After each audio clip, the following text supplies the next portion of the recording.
സ്വാഗതം ശർമ്മജി. നമസ്കാരം. നമുക്കിന്ന് കത്ത് വന്നിരിക്കുന്നത് മുംബൈയിൽ നിന്നാണ്. സന്തോഷാണ് കത്ത് അയച്ചിരിക്കുന്നത്. എന്താണ് സന്തോഷം? അദ്ദേഹം പറഞ്ഞിരിക്കുന്നത്, ഞാൻ ഇവിടെ വർക്ക് ചെയ്യുകയാണ് മുംബൈയിൽ.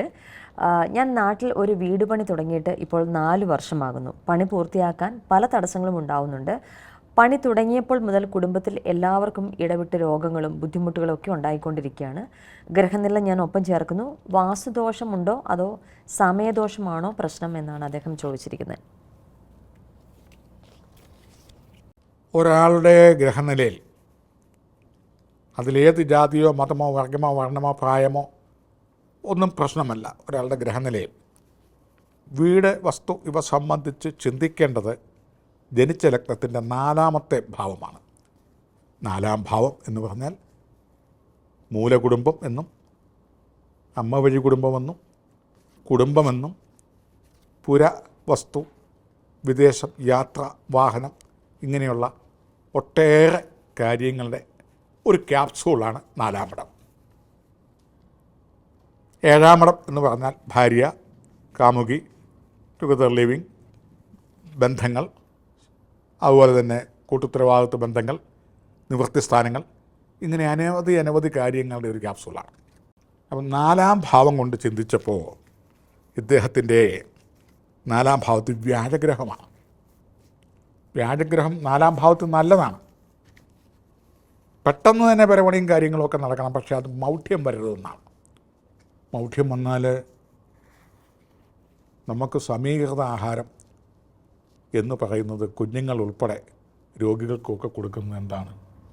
സമീകൃത ആഹാരമാണ് കൊടുക്കുന്നത്. ആണ്, പാലാണ് കൊടുക്കുന്നത്. പശുവും പാൽ എല്ലാവരും അംഗീകരിച്ചിരിക്കുന്നതാണ്. ഗ്ലാസ് പാൽ കുടിക്കുന്നത് കുഞ്ഞുങ്ങൾക്കും വയസ്സന്മാർക്കും രോഗികൾക്കും ഒക്കെ ജനങ്ങൾ നല്ലതാണ് എന്ന് പറഞ്ഞ പോലെ ആ പാല് ചീത്തയായി കഴിഞ്ഞാലോ, ചീഞ്ഞു കഴിഞ്ഞു വല്ലാത്ത ദുർഗന്ധവും പ്രതിസന്ധിയുമാണ്. രോഗാണുക്കളുണ്ട്, വൈറസ് ബാധിക്കുന്നത്, അതാണല്ലോ ചെയ്യുന്നത് എന്ന് പറഞ്ഞ പോലെ 4ാം ഭാവത്തിൽപ്പെട്ട വ്യാഴഗ്രഹം 11 ഡിഗ്രിയിൽ നിൽക്കുകയാണ്. കഴിഞ്ഞ എപ്പിസോഡിൽ ചൊവ്വാഗ്രഹം 17 ഡിഗ്രിയിൽ നിന്നുകൊണ്ട് വന്നിരിക്കുന്ന ദശാകാലങ്ങളെ കണ്ണീര് കുടിപ്പിക്കുന്ന പോലെ 4ാം ഭാവം കൊണ്ട് ചിന്തിക്കേണ്ട കാര്യങ്ങളിൽ വിഷമം ഉണ്ടാക്കുകയാണ്. ഇങ്ങനെ 4ാം ഭാവത്തിൽ നിൽക്കുന്ന വ്യാഴഗ്രഹം 11 ഡിഗ്രിയിൽ മൗഢ്യത്തിൽ സൂര്യഗ്രഹവുമായി 11 ഡിഗ്രിയിൽ നിൽക്കുമ്പോൾ വ്യാഴഗ്രഹം മൗഢ്യമാവുന്നു. വസ്തു വാങ്ങാൻ പോയി കഴിഞ്ഞാൽ വാങ്ങുമ്പം അതിന് കൊടുത്ത അഡ്വാൻസ് ഇല്ല, അല്ലെങ്കിൽ അതിലെ വഴിയില്ല, അല്ലെങ്കിൽ വേറൊരാൾക്ക് അത് വിറ്റ ആളിന് മൈനർ അന്യായമുണ്ട്, അവർ കൊണ്ടുപോയി കേസ് കൊടുത്തു, അവിടെ കട, പിന്നെ അത് വെക്കറ്റ് ചെയ്യാൻ പോയി, അതിന് കാശ് ചിലവ്, സമയദുരിതം, അതൊക്കെ കഴിഞ്ഞ് വീട് വെക്കാൻ നേരത്തേക്ക് ഒന്നും അല്ലെങ്കിൽ അവിടെ സർപ്പക്കാവോ അല്ലെങ്കിൽ വേറെ എന്തെങ്കിലും അല്ലെങ്കിൽ അതിര് തർക്കമോ എന്തെങ്കിലും സ്റ്റേ വന്നു, അത് വെക്കറ്റ് ചെയ്തു.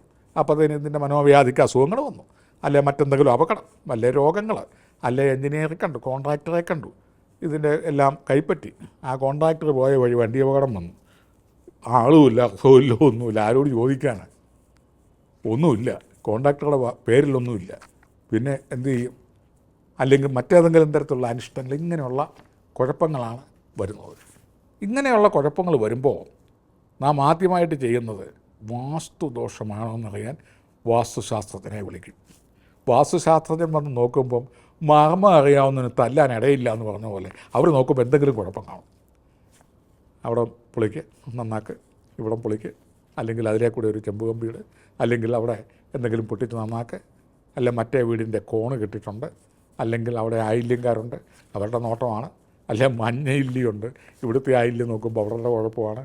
ഇങ്ങനെയൊക്കെയുള്ള കാര്യങ്ങൾ കുറച്ച് സത്യവും കാണും. അതുമായി ബന്ധപ്പെട്ടുമൊക്കെ ഒത്തിരി മുന്നോട്ട് പോകുക. ചുരുക്കത്തിൽ ഇങ്ങനെയുള്ളവർ വസ്തു, കെട്ടിടം, ഇങ്ങനെയുള്ള സ്ഥാപനം, മറ്റുള്ള വലിയ ജനകീയ സ്ഥാപനങ്ങൾ ഇങ്ങനെയുള്ളതൊക്കെ പണി കഴിക്കാൻ പോകുമ്പം മറ്റാരുടെയെങ്കിലും ഒരു പേര് ചേർക്കുകയോ അല്ലെങ്കിൽ ഇതിൻ്റെ 4ാം ഭാവത്തിൻ്റെ കേട് തീർത്തിട്ട് അവിടെ വസ്തു വാങ്ങുകയോ പെരവെക്കുകയോ ഒക്കെ ചെയ്തില്ലെങ്കിൽ അതിൻ്റെ വളർച്ചയ്ക്കും വികാസത്തിനും അഭിവൃദ്ധിക്കും അനവധി കോട്ടങ്ങൾ സംഭവിച്ച് 10 വീട് പണിയേണ്ടതിൻ്റെ കാശ് ഒരു വീടിനാവും. സ്വസ്ഥതയുണ്ടോ? അതുമില്ല. പകരം കിട്ടുന്ന വിലയ്ക്ക് അത് കൊടുത്തേച്ച് കൊണ്ടുവരിക. അതുപോലെ തന്നെ ഒത്തിരി ഈ വാസ്തുസംബന്ധമായിട്ടും ഒത്തിരി തകരാറുകളുള്ള കുഴപ്പങ്ങളിലുള്ളിടത്തെ കൊണ്ട് തലയിടുകയുള്ളൂ. അതാണ് ഈ 4ാം ഭാവത്തിൽ മൗഢ്യം വന്നിരിക്കുന്നതുകൊണ്ടുള്ള കുഴപ്പം. ഒന്നുമല്ലെങ്കിൽ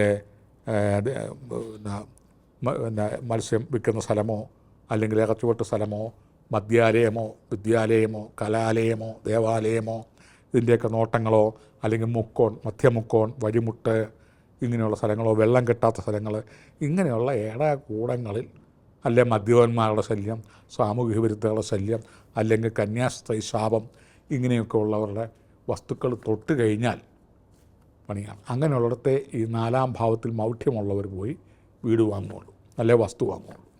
അതിന് മൗഢ്യം ഒരു പ്രശ്നവിധി എടുത്തിട്ട് അതിൻ്റെ പരിഹാരങ്ങൾ ചെയ്തിട്ട് ഇനി മുന്നോട്ട് പോയാൽ ഈ വീട് പണി തീരും.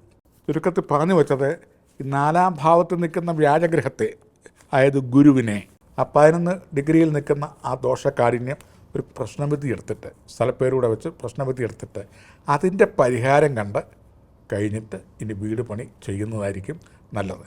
അല്ലെങ്കിൽ ഒരു വീടിന് 10 വീടിൻ്റെ പണിയുടെ കാശ് പോകും.